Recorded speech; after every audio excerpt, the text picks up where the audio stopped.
ज्योतिराव फुले यांचे मूळ गाव सातारा जिल्ह्यातील कटगुण हे होते. त्याच गावी ज्योतिराव यांचा जन्म 11 एप्रिल 1827 रोजी झाला. ज्योतिराव यांच्या वडिलांचे नाव गोविंदराव आणि आईचे नाव चिमणाबाई होते. शेवटच्या पेशव्यांच्या काळात महात्मा फुले यांचे वडील आणि 2 चुलते फुले पुरवण्याचे काम करीत होते. त्यामुळे गोरे हे त्यांचे मूळ आडनाव असले तरी पुढे ते फुले म्हणून ओळखले जाऊ लागले व तेच नाव पुढे जाऊन रूढ झाले. कटगुणहून त्यांचा परिवार पुरंदर तालुक्यातील खानवाडी येथे आला. तेथे घर असून त्यांच्या नावे 7/12चा उतारा देखील आहे. खानवाडी येथे फुले आडनावाची बरीच कुटुंबे आहेत. ज्योतिराव केवळ 9 महिन्याचे होते तेव्हा त्यांच्या आईचे निधन झाले. महात्मा फुलेंचा सावित्रीबाई यांच्याशी विवाह झाला. पुणे सातारा रस्त्यावरील शिरवळपासून नायगाव येथे असलेल्या खंडोजी नेवसे पाटील यांची ज्येष्ठ कन्या सावित्री यांच्याशी ज्योतिबा फुले यांचा विवाह वयाच्या 13व्या वर्षी 1840 मध्ये झाला. महात्मा ज्योतिबा फुले यांच्या आयुष्याला कलाटणी देणारी घटना. महात्मा फुले यांच्यासारख्या महापुरुषाच्या जीवनात एखादी घटना इतिहास निर्माण करणारी ठरते. 1848 मध्ये ज्योतिबा फुले यांच्या ब्राह्मण मित्राचं लग्न ठरलं होतं. याच ब्राह्मण मित्राच्या लग्नाचं आमंत्रण ज्योतिबा यांना देखील मिळालं होतं. ते त्याच्या मिरवणुकीत सहभागी झाले होते. ज्योतिबांना वरातीतील इतर ब्राह्मणांनी ओळखलं. हा कोण शूद्र कुणबट अशी कुजबूज त्यावेळी सुरू होती. ज्योतिबा फुले यांना अपमानित करून मिरवणुकीतून बाहेर काढण्यात आलं. या घटनेचा महात्मा फुलेवर मोठा परिणाम झाला. एक गोष्ट त्यांच्या ध्यानात आली ती म्हणजे शिक्षणाच्या अभावामुळे या दोन्ही वर्गात हे भेद निर्माण झाले आहेत. शिक्षण नसल्यामुळे शेकडो वर्षाच्या गुलामगिरीत अडकावे लागले आहे. शिक्षण केवळ एकाच वर्गापुरते मर्यादित आहे. इतरांना तर ते धर्मग्रंथ पहायचा देखील अधिकार नाही. जर आपण शिक्षणाची दारं सर्वांसाठी खुली केली तर निश्चितच गुलामगिरीची बंधने झुगारून देता येतील असा विचार त्यांच्या मनात आला आणि त्यांनी समाजातील शोषितांसाठी कार्य करण्याचा निर्धार केला. त्यांनी उच्च नीच भेदभाव, वर्णजाती अहंकार, विषमता नष्ट करण्याचा निर्धार केला. स्त्रिया, वंचित आणि शोषितांना शोषणातून बाहेर काढण्याचा मार्ग शिक्षण प्रसार आहे हे ज्योतिबांनी ओळखले. विद्येविना मती गेली, मतीविना नीती गेली, नीतीविना गती गेली, गतीविना वित्त गेले, वित्ताविना शूद्र खचले, इतके अनर्थ एका अविद्येने केले. या ओळीमधून शिक्षणाशिवाय कष्टकरी मजूर वर्गाची काय स्थिती होते, शिक्षण नसेल तर काय होतं याची मांडणी महात्मा फुले यांनी केली आहे. बहुजन समाजाचे अज्ञान, दारिद्र्य आणि समाजातील जातीभेद पाहून त्यांनी ही सामाजिक परिस्थिती सुधारण्याचा निश्चय केला. त्यांनी इसवी सन 1848 साली पुण्यामध्ये बुधवार पेठेतील भिडे यांच्या वाड्यात महाराष्ट्रातील पहिली मुलींची मराठी शाळा काढली. महात्मा फुले यांनी शाळा सुरू केल्यानंतर त्यांना प्रचंड विरोधाला सामोरं जावं लागलं. अनेक कारण देत विरोध सुरू होता.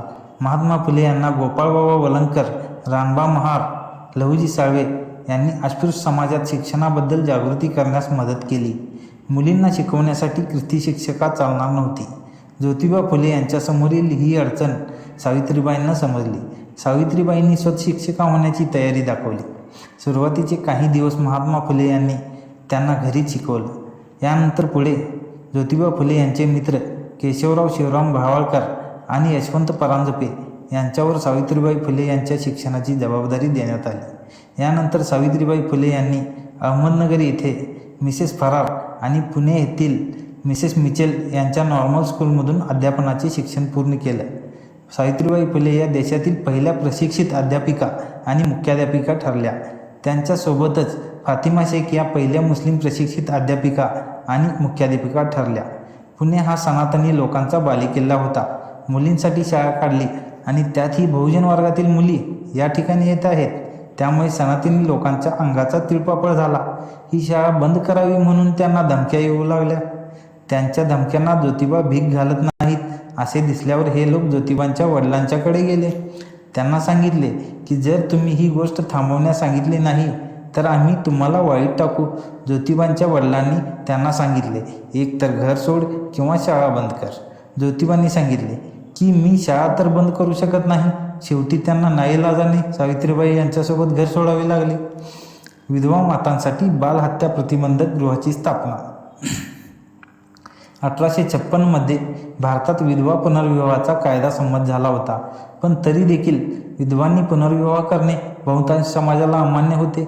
अत्यंत कमी वयातील मुलींचे विवाह वयाने अधिक असलेल्या गृहस्थाशी लावून दिले जात असत. त्यांचं निधन झाले की त्या मुलीवर वयात येण्यापूर्वीच विधवा होण्याची वेळ येत असे. कधी कुणी अशा मुलींच्या असहायतेचा गैरफायदा घेत असे किंवा या मुलीमध्ये नैसर्गिकरित्या शरीर संबंधाची इच्छा उत्पन्न होऊन ती मुलगी गरोदर होत असे. गरोदर झाल्यावर या मुलीसमोर आत्महत्या करण्याशिवाय किंवा ते भ्रूण पाडण्याशिवाय दुसरा पर्याय नसे. अशा मुलींसाठी फुले दाम्पत्यांनी 1863 बालहत्या प्रतिबंधक गृहाची स्थापना केली होती. या ठिकाणी महिलांनी गुप्तपणे येऊन त्यांच्या प्रसूतीची सोय करण्यात आली होती. त्या मुलांचा सांभाळ करण्यासाठी त्या महिलेची इच्छा असेल तर तसे देखील करता येत असे, अन्यथा त्या मुलांचे संगोपन फुले दाम्पत्य करत असे. या बालहत्या प्रतिबंधक गृहासंबंधीची पत्रकं पुण्यात जागोजागी लावण्यात आली होती. विद्वांनो, येथे येऊन गुप्तपणे आणि सुरक्षितपणे बाळंत व्हा. तुम्ही आपले मूल न्यावे किंवा येथे ठेवावे हे तुमच्या खुशीवर अवलंबून राहील. या मुलांची काळजी हा अनाथाश्रम घेईल, असे भित्तीपत्रके लावण्यात आली होती. आपला हौद अस्पृश्यासाठी खुला. 1868 साली त्यांनी आपला घरचा हौद अस्पृश्यांसाठी खुला केला. पुण्यात पेशव्यांनी जागोजागी हौद बांधले होते, पण या हौदातून अस्पृश्यांना पाणी घेण्याची परवानगी नसे. उन्हाळ्यातसुद्धा पिण्याचे पाणी आणण्यासाठी अस्पृश्यांना पायपीट करावी लागत असे. ही गोष्ट फुलेंच्या मनाला पटली नाही आणि त्यांनी आपल्या घरातील हौद त्यांच्यासाठी खुला केला. याची तीव्र प्रतिक्रिया उमटून महात्मा फुलेंच्या विरोधातील लाटच उसळली. एव्हाना फुले यांना सनातनाच्या रोषाची सवय झाली होती, पण त्यावेळी त्यांनी फुलेंच्या नातेवाईकांना आणि जातीतील लोकांनाच वाईट टाकण्याची धमकी दिली होती. ब्राह्मण विधवा महिलेचा मुलगा घेतला दत्तक. महात्मा फुले व सावित्रीबाई फुले या दाम्पत्यांना मुलबाळ नव्हते. समाजकार्याला वाहून घेतल्यानंतर या दाम्पत्याने एका ब्राह्मण विधवा काशीबाई यांचा यशवंत नावाचा मुलगा दत्तक म्हणून घेतला होता आणि त्याला शिक्षण देऊन डॉक्टर बनवले. डॉक्टरच का, तर त्या काळातील डॉक्टर हे जाती धर्मावरून भेदभाव करत होते. शूद्रांना हात लावावे लागतील म्हणून डॉक्टर बनण्यापासून परावृत्त होत होते, कारण ब्रिटिशांनी त्या काळी नियम बनवला होता की डॉक्टरांनी जाती धर्म विसरून रुग्णांची सेवा केली पाहिजे. यशवंत याचा विवाह ज्ञानोबा कृष्णाजी सासणे यांची कन्या राधा उर्फ लक्ष्मी हिच्याशी सत्यशोधक पद्धतीने केला. सत्यशोधक विवाहात वधूने महिलांना शिक्षण आणि समान अधिकार देण्याची शपथ घेतली. फुले दाम्पत्याने राधाच्या शिक्षणासाठी तरतूद देखील केली. आधुनिक भारतातील हा पहिला आंतरजातीय विवाह होता. महात्मा ज्योतिबा फुले यांचा मृत्यू. जुलै 1887 ज्योतिरावांना पक्षाघाताचा आजार झाला. 28 नोव्हेंबर 1890 रोजी या आजाराने ज्योतिबा फुले यांचे निधन झाले. अंत्ययात्रेवेळी जो टिटवे धरतो त्याला वारसा हक्क मिळत असल्याकारणाने ज्योतिरावांचे पुतणे आडवे आले आणि ज्योतिरावांचे दत्तक पुत्र यशवंत याला विरोध करू लागले.